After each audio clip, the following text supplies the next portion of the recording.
Of all our patriotic tunes, there is one that seems to have captured the hearts of America more than any other. And that's, of course, John Philip Sousa's thrilling march, The Stars and Stripes Forever. You have heard it whenever there's been a parade down the main street in your town. Or maybe you've marched to its strains on your way to assembly in school.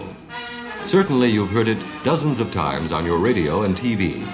The Stars and Stripes Forever symbolizes our nation in music, just as much as the flag after which it's named. And quite appropriately, the man who composed it was born in our nation's capital, Washington, D.C.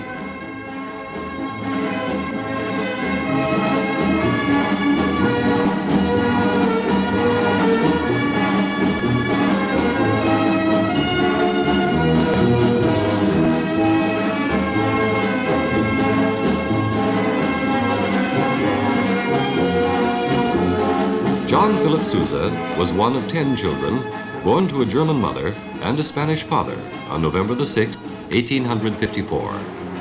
Since most of his family wasn't especially musical, John Philip never heard much music at home. His father, however, did play the trombone, indeed well enough to be a member of the United States Marine Band. John Philip loved to listen often to the band music coming from the nearby barracks. This delighted his father, so much so that he decided to enroll his young son in a music school. John Philip made fine progress, particularly on the violin. In fact, when he was only 11, he organized a group of unemployed musicians, all older than himself, to play at dance halls and dancing schools. This turned out to be a very successful venture for a while. Soon after that, John Philip received an offer from the band leader of a circus. This, of course, was a pretty hard thing for a boy to turn down, and he made plans to run away. John Philip's father, however, got wind of the offer. Very early the next morning, he paid a visit to the Marine Barracks, just 2 blocks away, had a talk with the commandant, and before the morning was over, John Philip was accepted by the Marine Band as an apprentice. Needless to say, the circus offer was soon forgotten, and the next 8 years were quite happy for John Philip.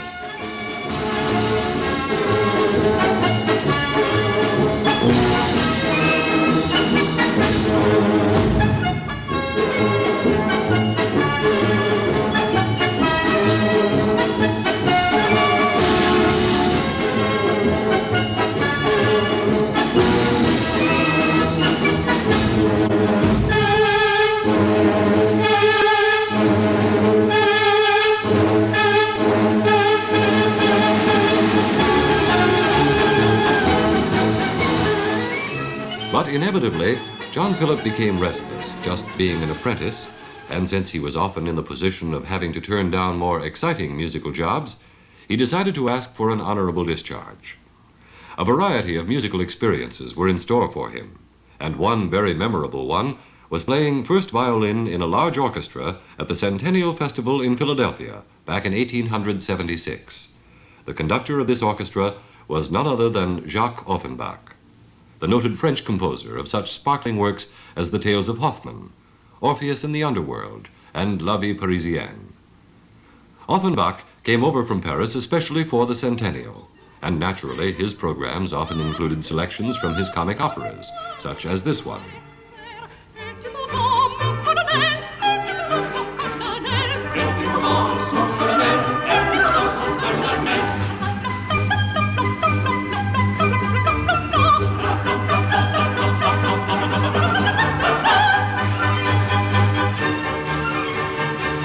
During the season of 1878-79, John Philip's life was again involved in the world of comic opera. This time, it was Gilbert and Sullivan, whose HMS Pinafore was just making its first appearance over here. Everyone was captivated by Pinafore, and there were many productions to be seen in practically all large cities. John Philip was asked to coach and conduct an amateur production in Philadelphia. This, as it turned out, was to be a most happy experience for him. Not only was the cast an exceptionally gifted one, but he fell deeply in love with one of its members, a beautiful and delightful 16-year-old girl named Jane Bellis. In John Philip Sousa's autobiography, Marching Along, he described her as quite the loveliest little girl I had ever seen. She had a cloud of chestnut hair and a perfect complexion. I liked everything about her, her manner, her speech, her face, her voice. Jane and John Philip were married on New Year's Eve, 1879, and eventually became the parents of 3 children, John Philip Jr., Priscilla, and Helen.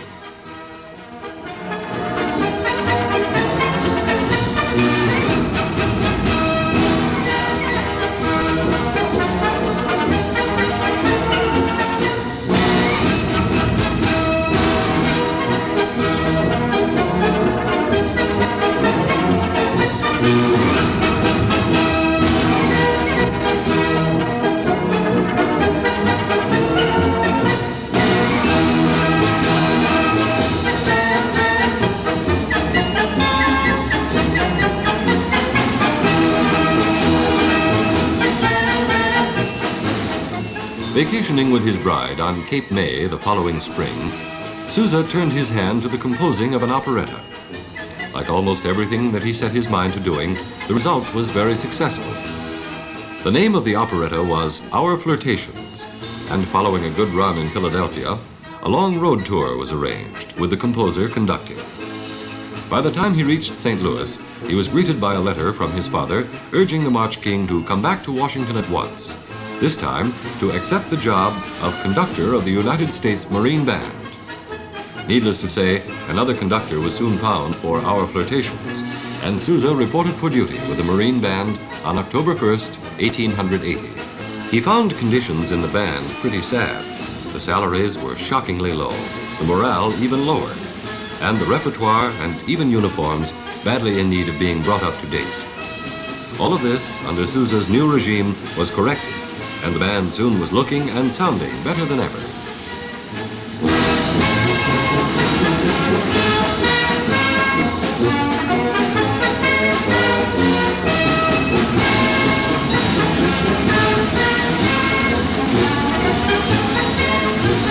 The first function of the band, with Sousa as conductor, was playing at a New Year's Day reception in the White House.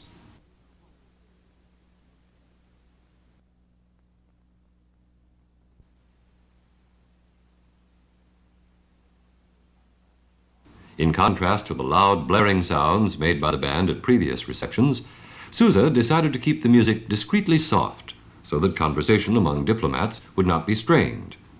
President Rutherford B. Hayes welcomed this change greatly and let Sousa know of his appreciation. Following Hayes' term of office, James Garfield became the new chief executive, but Sousa scarcely had an opportunity to know him, for only a few months after the inauguration, President Garfield's life was ended by an assassin's bullet.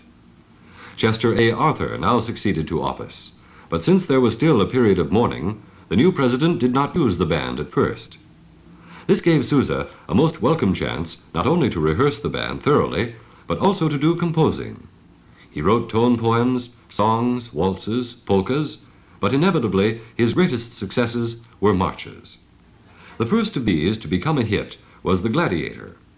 Amazing as it may seem, 17 different bands played it during the course of a single parade in Philadelphia.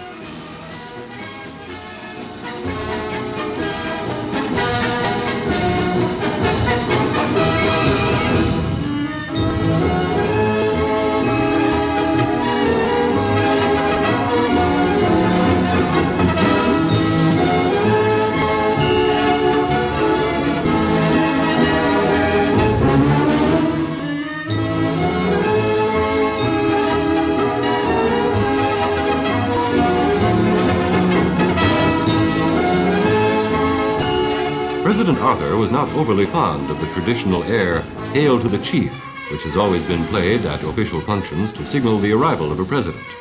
He told Sousa that he didn't care for the tune, and Sousa completely agreed.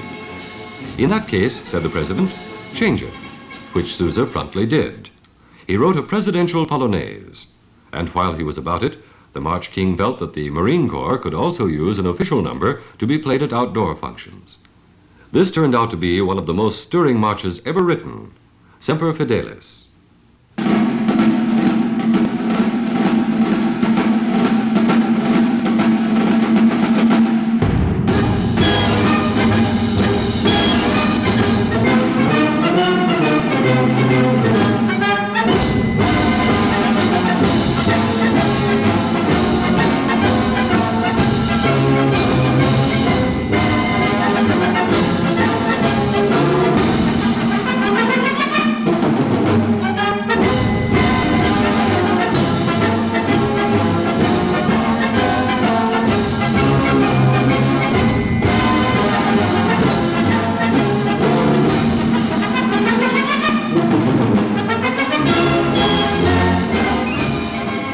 The more marches Sousa wrote, the more the public wanted. The success of Semper Fidelis prompted organizations of all kinds to request specially composed marches. One of these was a newspaper called the Washington Post, which was sponsoring an essay contest among the pupils in public schools. 20,000 essays were handed in, and the prizes were to be distributed at the grounds of the Smithsonian Institute on June 15, 1889. To make the occasion really festive, the Marine Band was not only called upon to play, but its conductor was also asked to compose a march for an audience of the 20,000 young contestants. This would be a refreshing change from his past assignments, and he was especially happy to oblige. And the especially happy-sounding result was the Washington Post March.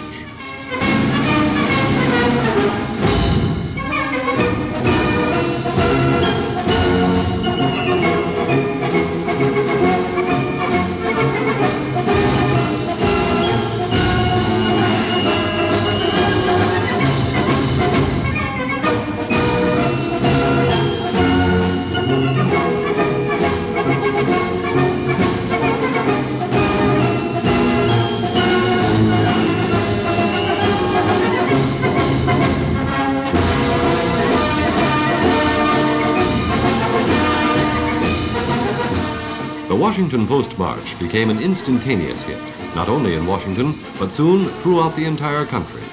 Everyone was humming it, whistling it, and even dancing to its catchy rhythm. And eventually, the Washington Post March made Sousa a celebrity in the most unlikely parts of the globe. An American officer heard it played on a violin by a native boy in Borneo. A little French peasant girl picked it out on a piano. It was even played in Germany at the dedication of a monument to Richard Wagner. And later, when the Sousas visited Italy, someone told them that the composer of the Washington Post March was one of the most famous Italian composers by the name of Giovanni Filippo Sousa.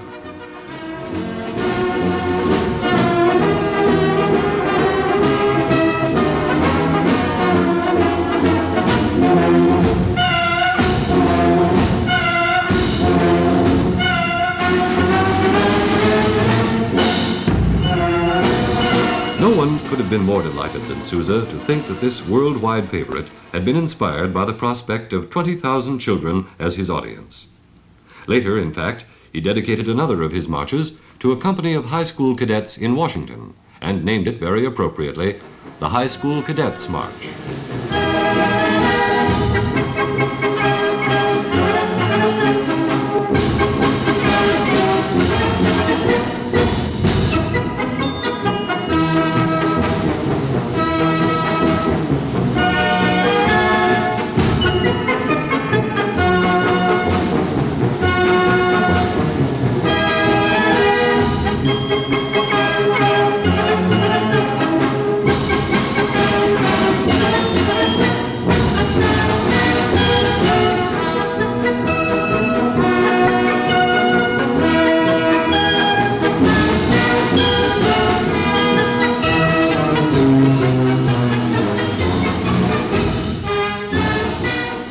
When President Benjamin Harrison took office, Sousa approached him with the idea of taking the Marine Band on a national tour. It so happened that the president had been thinking of going on a personal goodwill tour himself. However, on thinking it over, he decided that the sight of colorful uniforms and the thrilling sound of the Marine Band playing Sousa marches might be a good deal more effective. To handle the tour, they selected David Blakely, a wealthy man from Chicago, who at one time had been president of the Minneapolis Philharmonic and knew his way about the concert field. The tour, which lasted 5 weeks, was most successful. Traveling way back in the 90s, though, was often pretty uncomfortable, and the schedule of 8 or 9 concerts a week wore the men out. Sousa himself was completely exhausted when he got back to Washington, and the Navy doctor ordered a long vacation for him, perhaps a European trip. Mrs. Sousa, of course, was delighted with what the doctor ordered, and so off they went to London, to Bayreuth, to Paris, to all the places and the sights that they had read and heard about.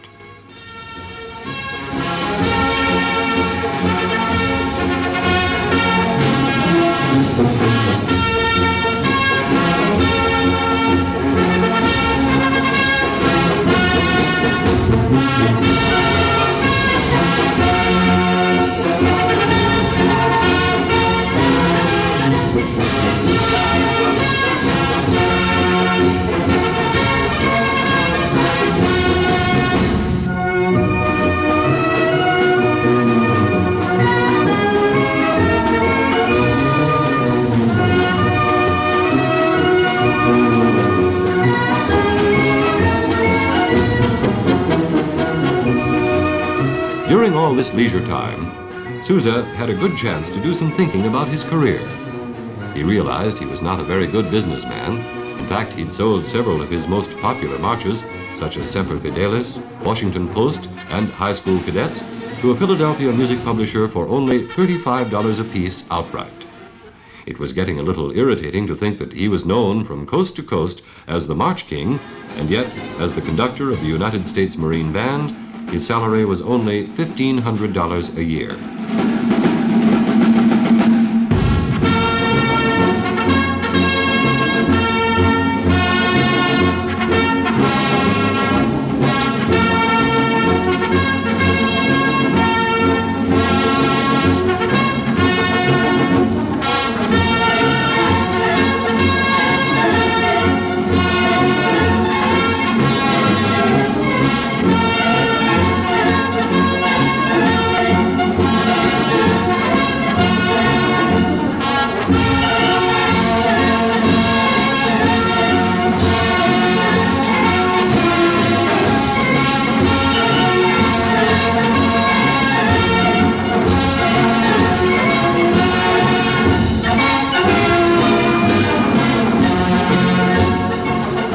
David Blakely, as well, was doing some hard thinking. He was finding it more and more difficult to book the Marine Band because of opposition from local orchestras and bands who felt it was unfair to have to compete with a federal organization. Finally, he proposed to Sousa that he quit the Marine Band and form his own. Further, Blakely proposed to raise Sousa's salary from $1,500 to $6,000 a year, plus 20% of the profits. This was much too good to reject, of course, even though the March King did have certain qualms about resigning a government position. But resign he did. Sousa led the Marine Band for the last time on parade at the White House on July 30th, 1892, with the stirring strains of his Washington Post March.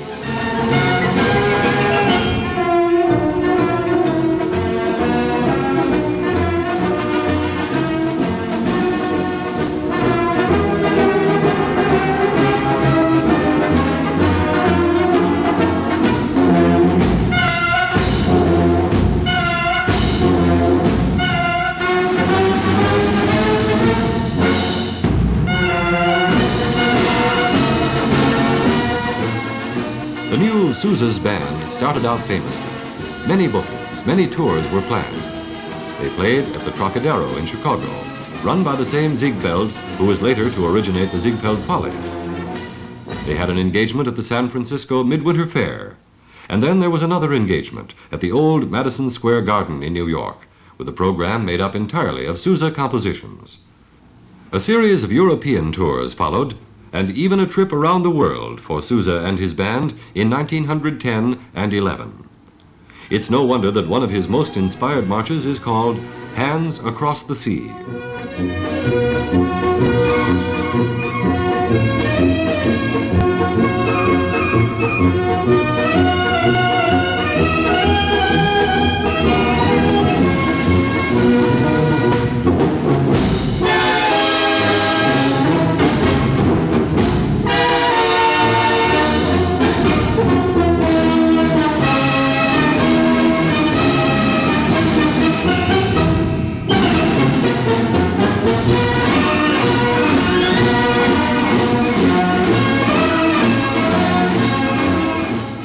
Sousa's first operetta, Our Flirtations, as mentioned earlier, was very popular.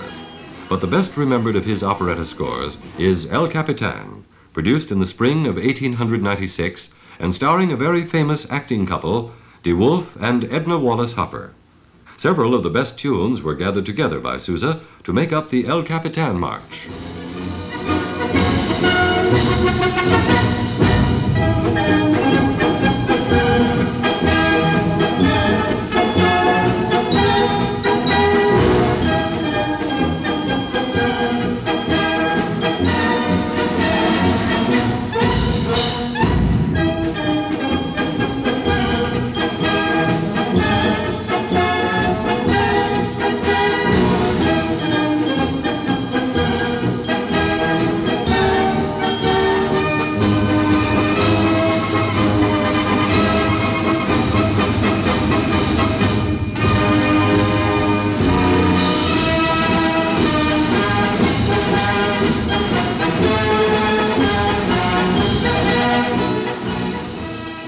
In the fall of 1896, Sousa and his wife were enjoying another European vacation when they were shocked to read of the sudden death of David Blakely, the man who had 4 years before persuaded Sousa to form his own band. They booked passage for New York immediately, and here is what Sousa himself wrote in his autobiography of an incident on that voyage. As the vessel steamed out of the harbor, I was pacing the deck, absorbed in thoughts of my manager's death and the many duties and decisions which awaited me in New York.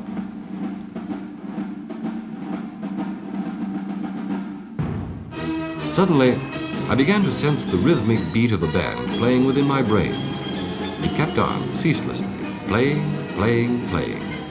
Throughout the whole tense voyage, that imaginary band continued to unfold the same themes, echoing and re-echoing the most distinct melody.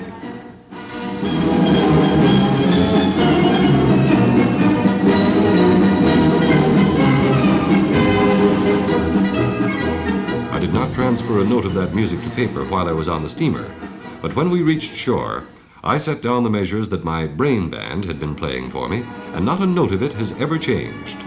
The composition is known the world over as the Stars and Stripes Forever, and is probably my most popular march.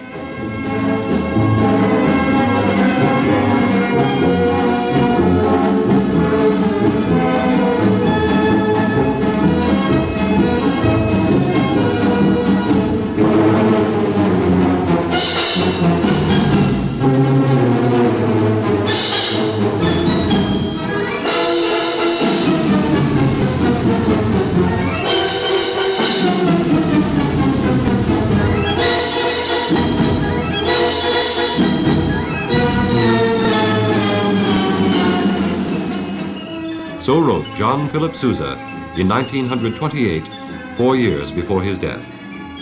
Today, of course, the Stars and Stripes Forever is more popular than ever, certainly America's greatest march. And John Philip Sousa, after all these years, is still our own undisputed March King.